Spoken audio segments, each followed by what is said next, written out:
We're gonna do. All right, it's time to light the lights. It's time to play the music. It's time to light the lights. It's time to talk about the Muppets on Mickey's Roundtable tonight. My other option was, hi-oh, it's the Mickey's Roundtable. I'm here with Joey and Michaela. Now, you guys do a podcast about the Muppets, which is why I thought, hey, let's have you in. And you were in a previous episode, and this is your first time here? It is. Fantastic. So to be but the Muppets, there's a lot to talk about with just the Muppets. Mm-hmm. We'll do a big, broad stroke with it, and then we might get into some specifics on things that we like. But we'll start out with why is the Muppets the best produced show ever in the history of mankind?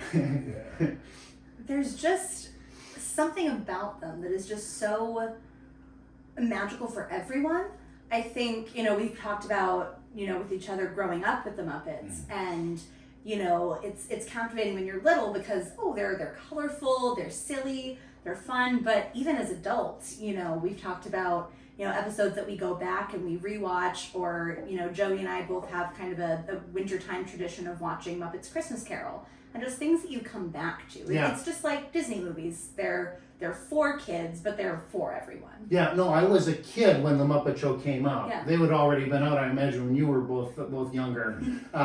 So it was, and we didn't have a color TV. You mentioned the colors of the characters. I distinctly remember, for some reason, when we got a color TV, we hadn't had a color TV yet, and when we got a color TV, I wanted to see what color animal was. And I remember that for some reason. So why is the Muppets the best, in your opinion, Joey? I think the Muppets as a whole, they really represent like the diversity and like human nature of the world. For the Muppets specifically, that they really have a lot of the background of it with gay puppeteers and having people of color working on behind the scenes, and that's always been a really important thing for me as someone who works in comedy, is having the voices of diversity in there, and especially with things like Sesame Street, where it's that was created for inner city kids to have schooling on their television, and I think that the basis of what Jim Henson has done and what other people who have surrounded the Muppets throughout time have done with the Muppets, that's what's always reigned true with me, and I feel that's always been my tether to the Muppets. Okay, and you talked about how as a kid it grabs it because they're fun characters and they're funny and they're goofy and they're silly, but then as adults you get so much more out of it. Yeah. They've got legs, Yeah. which is weird because they don't have legs. Yeah.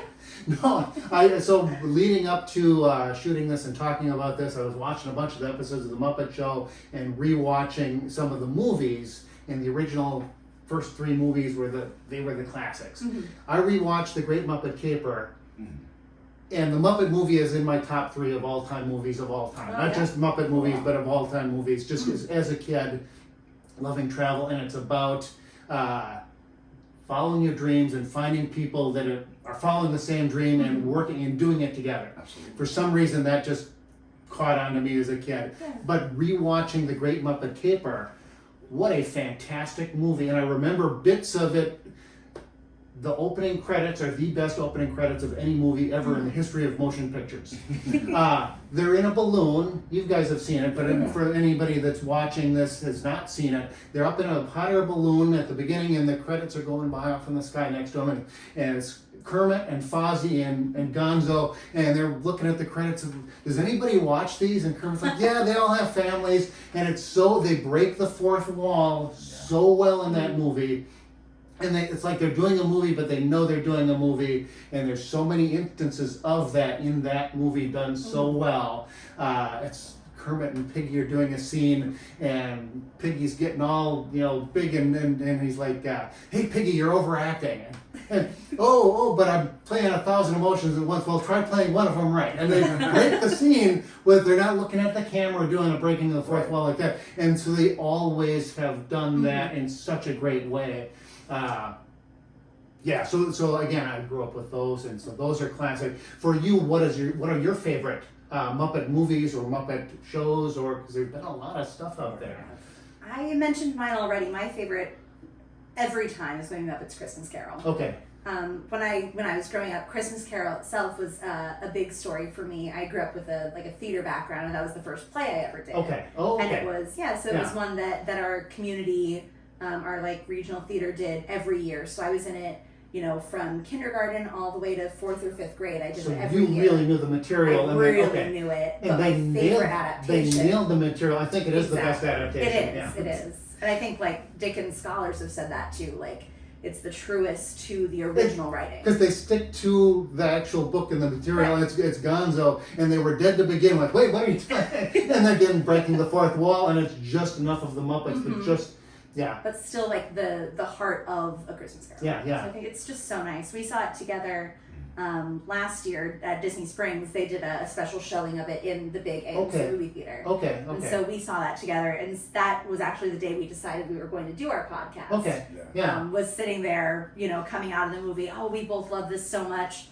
Let's do a podcast about it. Yeah. Everybody else is. Yeah. Not about the Muppets specifically. Otherwise, you've got more competition. But, no, and that's when they kind of changed from kind of the original Muppet movie formats into more of the, let's do the more classic literature with the Muppets Treasure Island and Muppet Christmas Carol. And anyway. Favorite Muppet movie on our show? Yeah, I mean, Muppets Christmas Carol is also up there for me. But one of my favorites, I don't know if it's the favorite, I love Muppets from Space. Muppets from Space, and it's a hot take because it was pretty much panned by critics and fans alike. But I think what the Muppets do really well is that they are they're timeless in the sense that they can be the comedic vessel that works in any sort of time period of our knock jokes that never fail, and our slapstick humor that we're always gonna laugh because that guy got hit in the face, and things like that. But they also are really good at the comedic sensibilities of whatever time they're in. You watch the Muppet Show and there's a lot of humor in it. It's very clearly geared to the late 70s, early 80s humor. And growing up as someone who, being born in the late 90s, growing up in the 2000s, that movie has those sensibilities. And Muppets Tonight is another one that has those, the humor of the 90s, the humor of the 2000s. And some of those jokes I feel hit harder for me as someone who watched that as a 6 or 7 year old and being that's really funny. So that's my connection with that. But yeah, Muppets Christmas Carol is definitely up there for me as well. Okay. I rewatched Muppets from Space, not recently, but a while back. I think when it came out when it was on Disney Plus, and I hadn't seen it probably since I saw it in the theater. And I was probably with all the critics back then. Well, this isn't comparing the other Great Muppet Caper is still great, but I rewatched it and it was it was much better than I remembered it being. It was definitely lower budget than the other ones. It was all in one house, 2 locations, and that was it. I always picture Gonzo as being like a vulture, or sometimes they refer to him as a turkey. So then when he becomes, oh no, he's an alien or he's a whatever, it's no, I thought he was a vulture. But anyway, let's segue. Okay, if you were given the power and the money and the creative control to make your own Muppets project, what would you do? We'll go back the other way. Yeah. Then we'll get to mine. And gosh, there's a lot. There's a lot of things that I would want to do. We've talked about on our podcast. We've talked about Muppets Jungle Cruise. As they did do a Fozzie with it, which I didn't think was great considering it's Fozzie Bear, and if you had Statler and Waldorf in there anyway. Yeah, and then but one of the things that has been pushed off to the shelf that they've talked about is the most expensive Muppet movie ever made, or something like that. That would be a great title. Where the premise is that Kermit's too busy to make a Muppet movie, and he puts the project onto Gonzo, and Gonzo blows the entire budget within the first 5 minutes of the movie. And then as the movie goes on, it's it goes from being filmed in high def 4K to being filmed in a sepia tone to black and white. Now it's a silent film, and then until it ends, it gets towards The sets are obviously cardboard and those. Yeah, and then it's in like storyboards, and then they find a corporate sponsor, and that sponsor gives them money, and then it And then looks it's a big better. finale. It looks better than it did in the beginning. Yeah, and that was initially. It was a script that was written by Jerry Jewell that then was put to the shelf, and then when they announced that they were bringing the Muppets back to the big screen, that was initially what they were going to do, but then it became the Muppets 2011 film. Okay. So Disney still has that in the back burner, and I would Okay. love for them to, That's- bring That's a that fantastic back. idea. I think it's so funny, and when they did the rewrites of it, like they made it work even harder with like Frank Oz came on to edit the script and stuff. So that would be my like dream project for them to like pull out of the vault, because there's plenty of scripts like Muppet scripts that they've just shelved that they could bring. So they've got material to work with. Oh yeah, for sure. So they probably won't go with my idea. But your idea would be, or what would you, one that you came up with, or one that you've heard of, or rumored, or? I think that it would be really nice to kind of go back to the more old-fashioned kind of Muppet style, like the sincerity of earlier on. I'll be honest, I love the Muppets 2011, and I think as far as modern times can go, that's kind of the closest we're able to get to the heart of the Muppets post Henson. If that makes sense. Yeah. But I would just love, I don't know, something like that, but a little more focused on the Muppets and a little bit less on, as much as I love Amy Adams, a little bit less on the people, but more just like the Muppets without some and also this famous actor right now. Because they do great with cameos They and all do. that. They Although, do. what was But it? I like when they're cameos, not. But now, like you love Muppet Christmas Carol, and I've got Michael Caine in it. Mm-hmm. I saw a thing that said Michael Caine, when he went in to do Muppet Christmas Carol, he was going to play it straight. He was going to be the serious character. And they said when Tim Curry came in to play in Muppet Treasure Island, he was going to play it like a Muppet. And it's like, you can see that when you watch that. But there's, more cameos rather than being being the focus rather than humans. Yeah. And definitely, Yeah, I would want it to be like the Muppet movie with, I don't know, someone famous, Chris Pratt, I guess. But the Muppet movie, and Chris Pratt's in it, not like Chris Pratt and the Muppets are in it, I want it to be, there are ideas people say on Twitter and whatever all the time, this movie and you can keep one human. Some of them are pretty funny, What disappointed me with the Muppets, what year did you, 2011? 2011. Yeah, that throws me because you have to specify the year rather than, it has the scene in it with Sarah Silverman. Yeah. And so, as an actor, to get a cameo in a Muppet movie, but there's no Muppets in the scene that she's in. Yeah. If I was her, I would be livid. It's same. I want to be in a scene with Kermit or Piggy or somebody, and she's with Amy Adams. I think just Amy, which would be good enough. But I'd do that, but I'd want to be with a Muppet. Right. Anyway, that's my one pet peeve of that movie. Mm-hmm. Anyway, no, I liked it. I love the idea of cameos in the old school. I wouldn't want to. So I think one of the things that they've done with the two most recent movies, Muppets 2011, you said, and Muppets Most Wanted, it's like they're going back to that Muppet show. Well, this was perfect. You don't need to redo it. You can't redo it. We're going to bring back the Muppets and redo the Muppet Show. We're going to take the Muppets on a world tour and there's going to be a mystery. No. You need to do something different. Maybe this is why I liked Great Muppet Caper like I did, because it was, here's this whole other movie and it just happens to star the Muppets. Mm-hmm. So my idea would be kind of going into that Muppet Treasure Island, Muppet Christmas Carol. It would be Muppets Around the World in 80 Days. Ooh, that would be fun. Phineas Frog, played by Kermit the Frog, and then Passepartout would be Fozzie Bear, and they're in the Explorers Club, Adventurers Club, or whatever, and Statler and Waldorf are heckling Fozzie, and Fozzie says, we could go around the world in 120 days. Oh, you can't do that, and he keeps on bidding them down. You can do it in 180 days, or whatever, Mm-hmm. and it gets on, no, we can do it in 80 days. Finally, Kermit, okay, we'll do it. And then Gonzo and Rizzo, maybe, or whoever would be the detectives. Miss Piggy is the princess they meet, and there would be ripe opportunities for cameos from celebrities all the way around the world. I think that would be fun. So we talked mostly movie ideas. They just did Muppets Mayhem. Yes. What did we think of that? We were really big fans of that. Our second episode of our podcast is a full review of the series or the season, and we just pretty solid glowing reviews from us all around. We sort of have ranged our scale from Muppets Christmas Carol to Muppets Now. Okay. Of like from the best to like the worst in our opinion.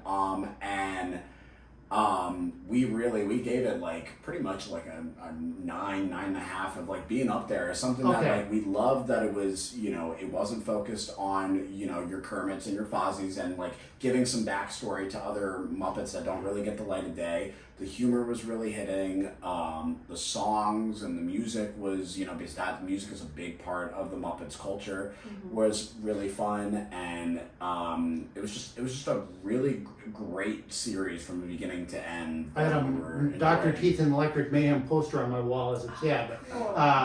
Never big into music, but for me that was rock and roll, was Dr. Teeth. And so then when they came up with that as a series, and you mentioned not a whole lot of no cameos. I think did Sadler and Waldorf show up in like the second or last episode, the very last. That was kind of it. Yeah, and maybe in the last 5 I kept on waiting for it to, and they didn't drop it. I was like, that's fantastic. And they did great with the human cameos too, of like throughout the series of having like, you know, they fall through the floor and there's Cheech and Chong, or like, you know, when they're trying to find somebody to play Zoot, Morgan Freeman coming in. So it's like they had all these like really good human cameos of like bringing it back to like what the Muppet Show felt like too, or what Sesame Street feels like, where it's like, oh, that's that person, but they're not the focus. And like I said, I'm not a music guy, so there's probably a bunch of cameos in there. I have no idea who they are. Oh, yeah. But yeah, the fact that it was just focused, here we're going to do a sitcom about a music group. Oh, and it happens to be these puppets from this TV show, 30, 40 years ago, 45 years ago, whatever it was. So I would love to see a show in a similar vein. My idea that I thought of after watching this is you do like Golden Girls meets the Muppets, and so you do Statler and Waldorf, and watching the original series again. There's Pops, and there's George was like the original janitor, and there's Hilda was the costume person. You could have all of them in this. And then you could make fun of old people, and then they could make fun of young people, and it would hit a big demographic. So now I'm thinking like an executive. So that's my idea. Ideas for TV shows, or did I hit the nail on the head? You're like, I can't compete with that. I know, Roger, that's too good. I am so Fozzie Bear is my favorite Muppet. Okay. I think that if I were friends, if I were a friend with a Muppet, it would be Fozzie. So I want more Fozzie as the main focus. Okay. I feel like he's always, it's Kermit and Fozzie. But I want Fozzie, like a backstory kind of show. I think there could be a very funny, like, what happened between Muppet Babies and the Muppet Show with like Muppets in high school. Wouldn't that be funny? Oh, that would like be better than Muppet Babies. The funny, Yeah. Can you imagine them all at like prom? Yeah. That'd be funny. No, there's storylines there. Yeah. No, but similar vein as Muppets Mayhem, but only it's Fozzie Bear's backstory, and he's going on tour doing a stand-up do it comedy. like they've been doing with Star Wars, and give the backstory of all of the random characters. Yeah. Okay, so thought came out of my head here. My brain told me ask this question, so I will. Favorite Muppet character? You mentioned. Mine's Fozzie for sure. So favorite Muppet. I mean, I only got one tattooed on my body, Okay, so far. It's the frog. Okay, so second favorite, because probably be Gonzo. I thought it was really funny when I had a conversation with my fiance about our first episode where we talked about our favorite Muppet. She listened to that and she like crossed her arms because we were in the car. She crossed her arms and I'm like, what's that reaction? She's like, every time I've asked you what your favorite Muppet is, you've always said Gonzo. What is this? You traitor. Yeah, and I was like, yeah, I mean, Gonzo's up there for me. Like, I love Gonzo, but I think like there's something tried and true about like, the mascot of the Muppets in the same way that like, even if Goofy's your favorite, you still got love for Mickey Mouse as the central mascot. If Daffy Duck's your favorite, you still got love for Bugs. Like, that's sort of how I view Kermit. Is like Kermit is like the central. Well, that's kind of why I said, what's your second favorite then? Because Kermit is kind of like the. It's like a cop out answer. The Muppets. But Gonzo's definitely. I mean, we've talked about it too. I mean, it's so hard to pick because I love Rizzo. Well, I love and that's what's so Pepe. great is there's so many different characters and they interact. So you can Yeah. put Kermit with any one of them, and it's a duo. You think about like Abbott and Costello or Laurel and Hardy. It's just those two, but Kermit can kind of go with Yeah. multiple Yeah. different Muppets, and it all works very well. So my favorite as a kid, I think, probably would have been Animal, like I mentioned with the color TV and wanting to. Animal, there's not much depth to him because he's just Animal. Maybe, and I wanted to be a drummer when I was a kid, even though I have no rhythm. But as an adult, though, I would say Ralph the dog is Yeah. my favorite. Yeah. And I didn't even realize that as a kid. He's an older character than Kermit. Mhm. Before Jim Henson got doing Sesame Street and they were doing other things, it was Ralph the dog. It's like, okay, that's Yeah. fantastic.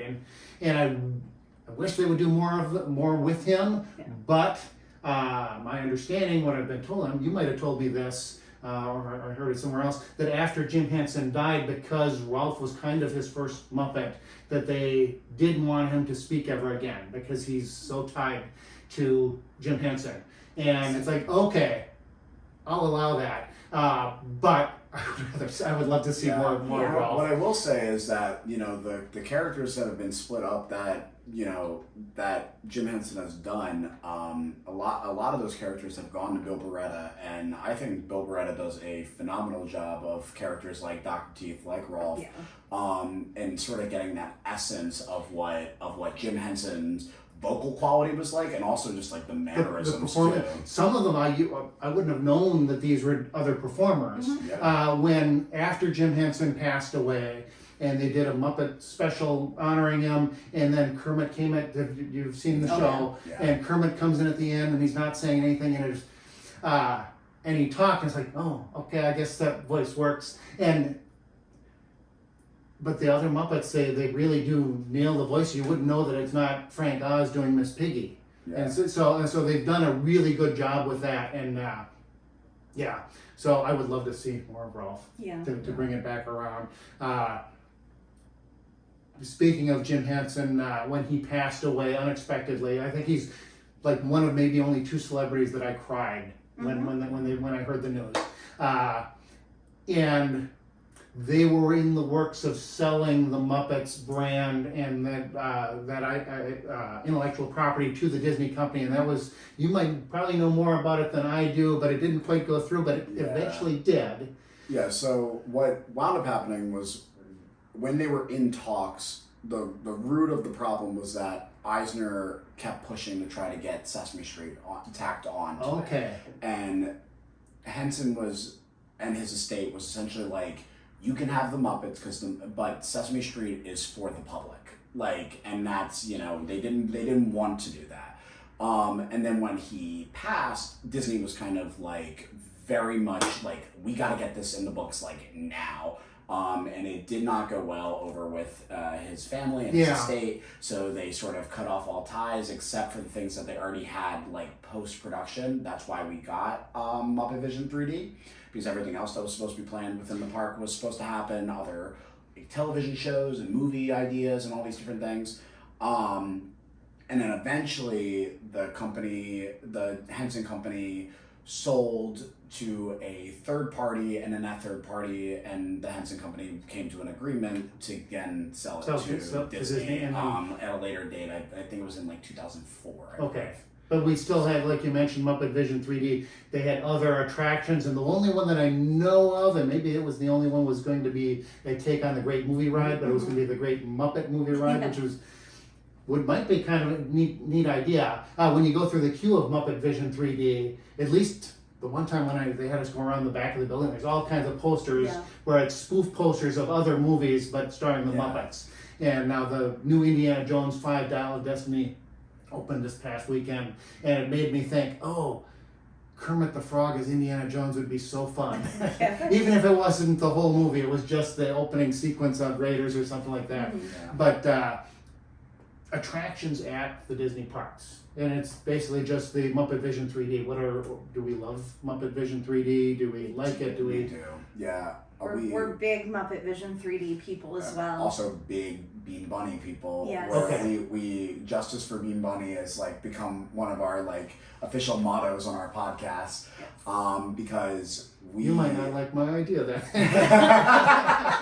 Muppet Vision, I feel like, is one of those things where it's something that should stay in the park as long as it's like fits in with the essence of what the park is supposed to like intend, but it's in such an inopportune place. Location. Where I think that they need to either Hollywood Studios, I've said, has lost its identity. It doesn't know if it wants to be a part of the movies or within the movies. And when you're, if they're going this route of being immersed in the movies, then what they need to do is amp up the fact that there is more Star Wars stuff to the left of the Muppets and the same with the right, and that there's this little bridge in between that it's like, here's more Star Wars, and Star Wars is spelled wrong, and you go in and it's like, you're now in the world of the Muppets, but it's like because they can be so tongue-in-cheek and so meta, they can make that work somehow. I think they did the Muppet Show episode with Mark Hamill as the guest star, and they did Pigs in Space with Muppets, and Gonzo was Darth Vader, and so you could just have actually, I hadn't thought about that.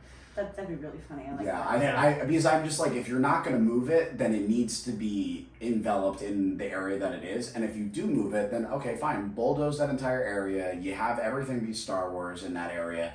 Move the Muppets courtyard to somewhere else, and give it the love that it deserves. Yeah. Exactly. Yeah. Would you? What attractions or ideas would you? I would love to see. I'm sure you're very familiar with the Great Moments in History that they did with the Muppets above the Hall of Presidents. Yes, that was like the absolutely live, fantastic, it was. and it's a shame that it's gone. It is. I would love to see that in Muppets Courtyard, or if we went along with Joey's idea and if they moved it, that would almost be a better opportunity for them to have the little windows where maybe it's not even a full show, but every once in a while, Rizzo and Gonzo pop out and they do a little. A little skit, or you can hear Miss Piggy and see something fly across like an open window, and that could even just be like a screen, but something like that. As far as like Muppet Vision 3D itself, that to me feels a lot like the Carousel of Progress and the Tiki Room, where those are the two attractions left with Walt's You do name not touch. that you But do Jim not Henson's touch. Muppet Vision 3D. Exactly. So like, Carousel of Progress doesn't necessarily fit right next to Tron. They're very My idea for that would work, but that's a whole other episode. True. But and Carousel of Progress, I mean, they've done some cosmetic updates recently, but the story still kind of stops at just before 2000. Yeah. Really. But Muppet Vision, I feel like because it was the last thing that Jim Henson ever and worked we have on. not mentioned that yet. Yeah, it was his very, very last thing. I think it kind of, I put Jim Henson on par with Walt Disney. It's not one over the other. I both think they're incredibly visionary in their fields. And for me, losing that last thing that he tangibly did would be awful. In the same way that I would, chain myself to the birds in the Tiki Room before I let them change it. And it's one of those things too that it wouldn't do it justice to like release it on home video or something like that. Yeah. Because like I know that they did stuff with that, like when they closed. Obviously, this is not like a good comparison, but like when they closed Shrek 4D and Universal, that they put it on Netflix, and it's like. Even that, it doesn't have the same vibe because it's not in 3D, and you're not getting the effect of the animatronics and the fire. I leave my and 3D things. glasses off when I watch it, just because I don't want to have to wear the dumb Right, glasses. and it's just as good because it's just as funny. Right, so it's and like, I know that. Plus, I'm looking around to see how they're doing everything. Yeah, and if they were to do that with Muppet Vision 3D, where they're just like, oh, we're gonna slap it on Disney Plus, so you'll at least get to see it. You're losing the effect of everything else. Like we're not getting Sweetums to come out and be in front of our Bean TV. Bunny. Yeah, or Bean Bunny popping up out there, and so. And well, then they had the show at California Adventure out at Disneyland, and it's not there anymore. And I'm not sure. I don't remember what they were It's now replaced with. PhilharMagic. Yeah. Okay, Yeah.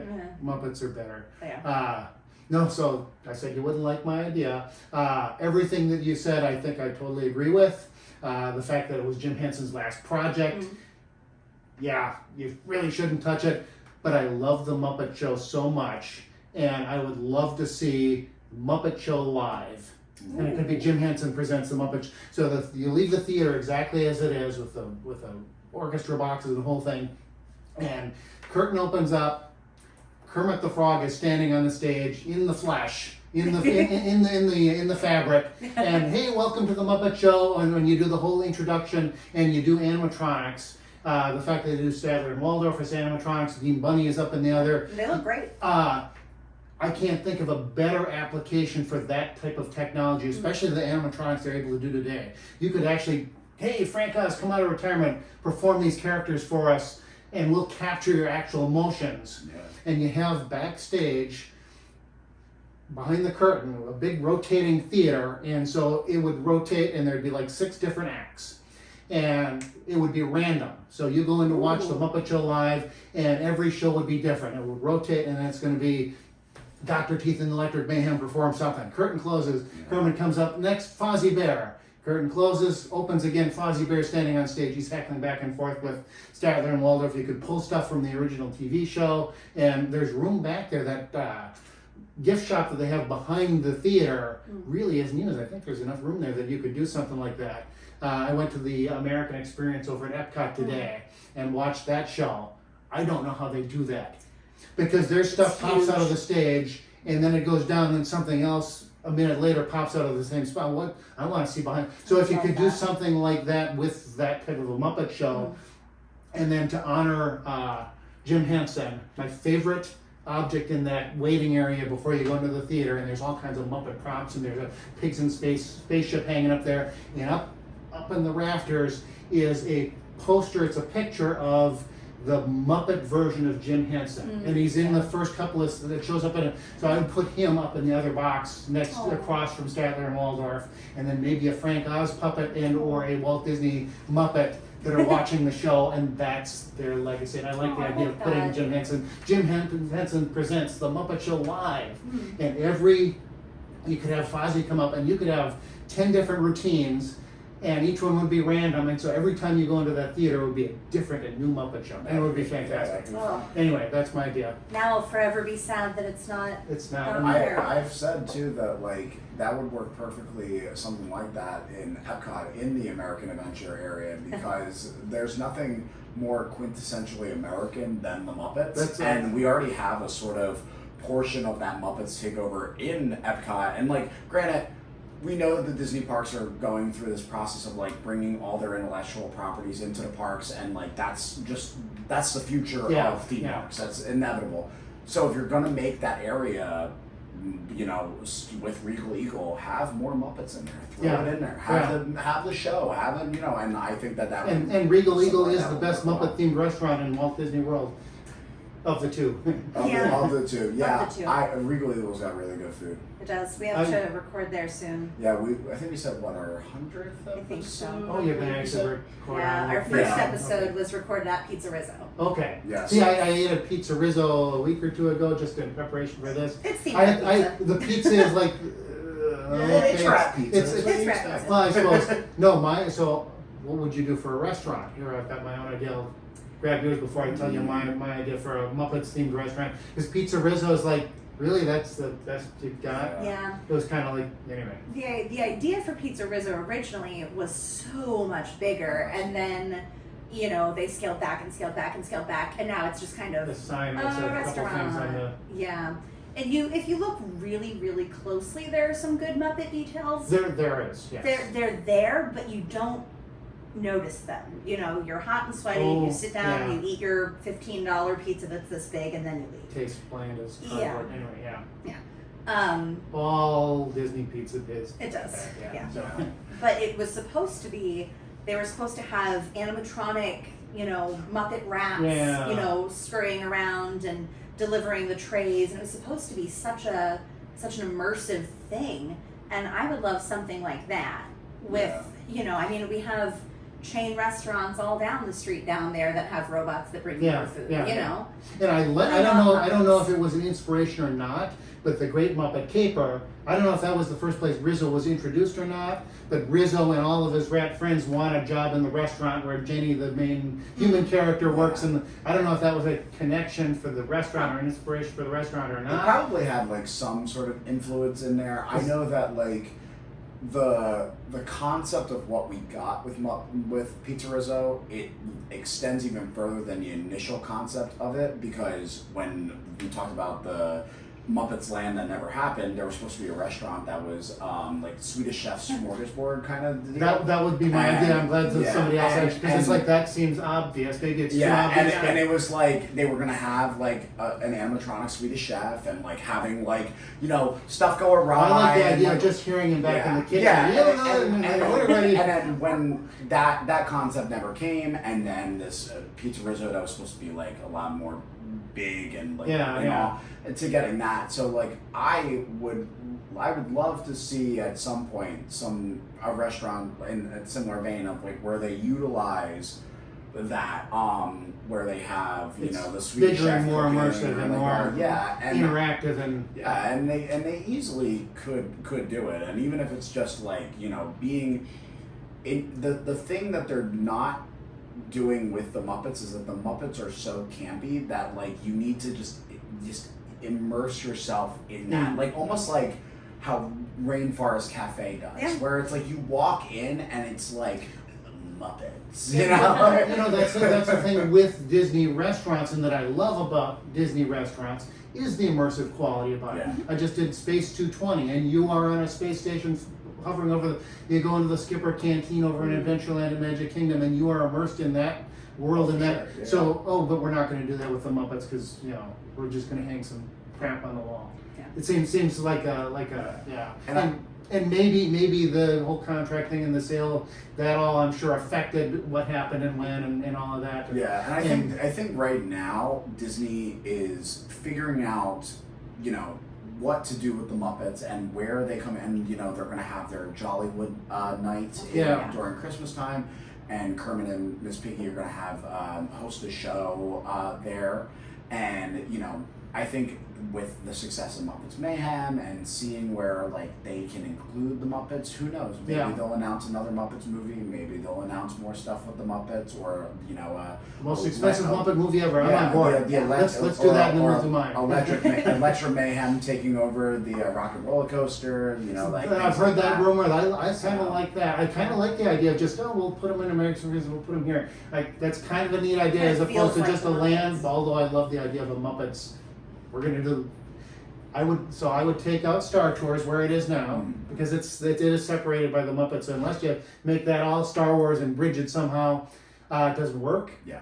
But I don't want to get rid of the Muppets, so we'll take Star Tours. We're going to pick it up. We're going to put it where Pixar Courtyard is. So you enter that ride, and then when you exit, you're in Galaxy's Edge. So you're traveling to Batuu. Then you take your land where Star Tours is, and that's where you put. They need more kids-friendly, young kid rides, and so it's Moving Right Along is the name of the attraction, and it's based on the original Muppet movie, and it's the song. Whatever the length of the song is, that's how long the ride is. You get in your rainbow-colored Studebaker, and you go through and you see the story of the Muppets traveling from the swamps of Florida to Hollywood. That seems obvious. And so that would be I would do that, and then you do the smorgasbord and your Muppet Show live, and I'm good. Yeah. I like it. I like it. Could you tell I wanted to talk about the Muppets? We always want to talk about So, the no, Muppets. it's a good subject. Yeah. No, and then they've got the other restaurant, the Mama Melroses, Melrose, which yeah. doesn't fit in with the Muppets Not because at it's all. kind of a holdover from the original. They must make money because I ate there. It wasn't bad. I It's enjoyed it. pretty good. Yeah. Studios has a general lack of like sit-down It restaurants. seems like, I can't get a reservation anymore. Well, hey, I'll go eat there. Yeah. So. Yeah, I think that what I was actually just talking about this recently, that like until Tiana opens and the refurbs that are happening in Epcot are all done, that then they will make announcements about the eventual overhaul of Hollywood Studios. I don't know what that would entail, what that would include, but I'm thinking that by the time D23 happens in Anaheim, that you're getting to the point where you're close to the opening of Tiana's Bayou Adventure. Yeah. Everything in Epcot has already been opened. They will have the They time to say like, here's what's coming, and I every year. When is that going? Because it's not every year. Yeah, When is the next one going to be? It's going to be next year, and Okay. sometime in September. It's usually Which is weird because next somewhere- year is 2024. You'd think you'd have it in 2023. Yeah, But well, it's just whenever, That makes sense. whenever the calendar it works out. was every other odd year, but then it got canceled because of COVID. Yeah, and and then so they- they've flipped it. Okay. But they balance it out with having a smaller event called Destination D that happens in Florida, Yeah. usually at like the Contemporary. I think last one was at or- Contemporary. Yeah, and that sort of is like a smaller. They make some smaller announcements at that one, but then like the big grand big announcements are going to be at D23. out in California. So I'm hoping that, and every year I say, oh, they'll finally make some good Disney World announcements, because I remember I was at D23 this past time, and my fiance and I are sitting in the main hall. We're watching we didn't get tickets for the actual venue, and so we're in the like main area where they're making the announcements about everything.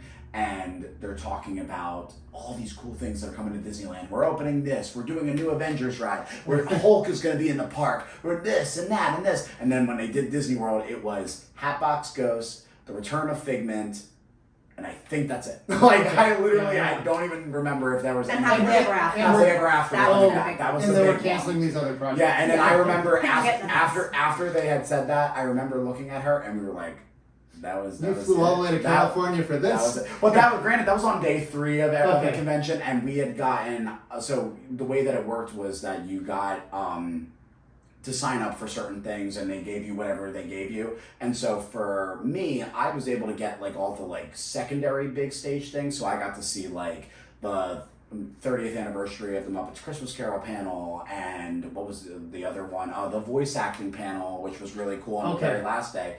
And she got some of the like little smaller things, except for the very last day. She got the Disney princesses in concert at the main hall, so we went to go do that. Which was really neat. So like, I'm hoping that when they come around, if they got something Muppets like that, I want to go do that, because I was like, I'm big on Simpsons, I'm big on Muppets, and I got those two, and I was like, I'm set. There we go. Yeah. So here's hoping for Muppets. The Simpsons would be cool. Yeah. I wish we're getting off topic on Muppets here, but I wish they'd take all of Disney Springs and make it Springfield, USA, rather than a little corner. Just have me on the cartoon Simpsons thing. episode when that happens. But, so we'll wrap it up here because we are getting off topic. So we'll come back. We'll go back to your podcast. So where can we find it? It is what's the name of it again? It's this. The Lovers, the Dreamers, the podcast. The Lovers, the Dreamers, the podcast, which is fantastic because that ties into that closing song of the Muppet movie, which I think is my favorite song ever. Life's like a movie, write your own ending, keep believing, keep pretending. We've done just what we set out to do. We set out to do what we went to do today, talk about the Muppets. Where can we find your podcast? So we are on Spotify right now, Apple Podcasts eventually, but you can find us, just search the Lovers and Dreamers podcast on Spotify. Like and subscribe to us, follow us, and just listen. We have 4 episodes up there. We drop episodes every Wednesday. So definitely check us out. I was going to say, what day is it today? That's a line from the Great Muppet Caper somewhere. Anyway. Oh, where are we now? They were in London or whatever. Anyway.